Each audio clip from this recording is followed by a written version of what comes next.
प्रभात त्रिपाठी आम सहित अच्छा जो भली भाव में निष्पत्ति पुओ नेला से निष्पत्ति की आपण केमती देखुं आपण परामर्श नहीं कि पुओ मो परामर्श नवा विशेष तापाई गुरुत्वपूर्ण नुहे सी जड़े इंडिपेंडेंट पॉलिटिक्स करुच्ची तार निष्पत्ति सी नब मु जहा अनुमान करुच्ची तीनटा घटनार फेंटाफेंटी प्रभाव ता मनरे निश्चित पड़ी। प्रथम है आमर जो निर्वाचन मंडली बाकी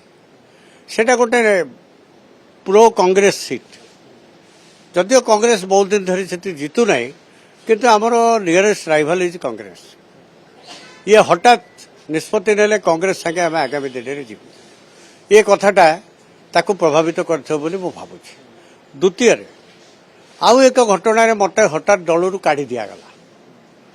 कौन कथा ना गोटे राजनीतिक दल रे गोटे पॉलिटिकल कमरेड को जिते बड़े भिन्न मत बाहर करा जाए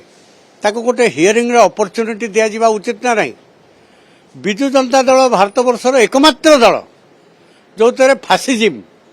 फासिस्ट माइंड ये हूँ सर्वदौ सबु बेले काम करे। यही देखो राज्यसभा इलेक्शन पूर्व अरविंद महापात्र और सनातन महाकुड़ को कढ़ागला कौन लोक कालिदास डाल हाणिबा जा जो डाल बसी ये निष्पत्ति हूँ नवीन बाबूर सैया दीटा भोट बहुत गुरुत्वपूर्ण जदि जड़े काय मन वाक्य चाहिए मु बीजेडी भल पाई राज्यसभा जीतबी दीटा एमएलए भोट मोर दरकार काढ़ी दिगला गोटे एक्सप्लानेसन मगा है कि जड़े साधारण घरे जी ड्राइवर की कौन काम करने जन को नियुक्ति दि जाकू कम जिते बड़े आम निवृत्त करोचे ता सहित टे पार्ली करुचे आलोचना करुचे तुमको आम आउ दायित्व रखबूनी किंतु ए बार जस्ट लाइक दैट माने more than their house servant तुम जाओ तुम भागो युवा तुमको निलंबित करागला तुमको बहिष्कार करागला। प्रभात विश्वाल केस कौन प्रभात विश्वाल कहले ये दल से मूलर अच्छा 4 थर 5 थर एमएलए हेले पुओ 2 थर एमएलए है निजर बेस रे सी एमएलए होती अर्थात बापा को अपमानित करवा कोठी ना कोठी राज्यसभा बैलेट माध्यम तार प्रतिफल राज्य बैलेट बापा मान को अपमान करवा सी 10% और 20% 80% है नवीन पट्टनायक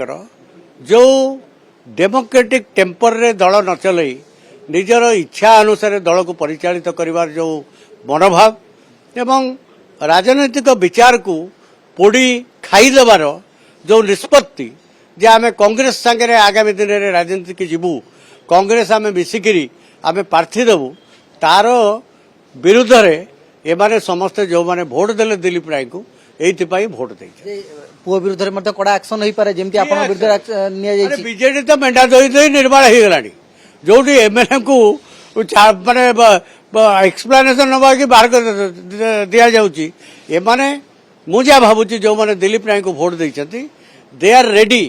फॉर एनी इवेंचुअलिटी से माने राजनीति रे ताको भूमिका निर्वाह करिवे एवं गोटे नॉन कांग्रेसिज्म की बंचेकी रखिबा पई ओडिसा रे समस्त शक्ति देइकिरी से नवीन पट्टनायक को सामना करेंगे और आगामी दिन में राजनीति की आगू नेबे।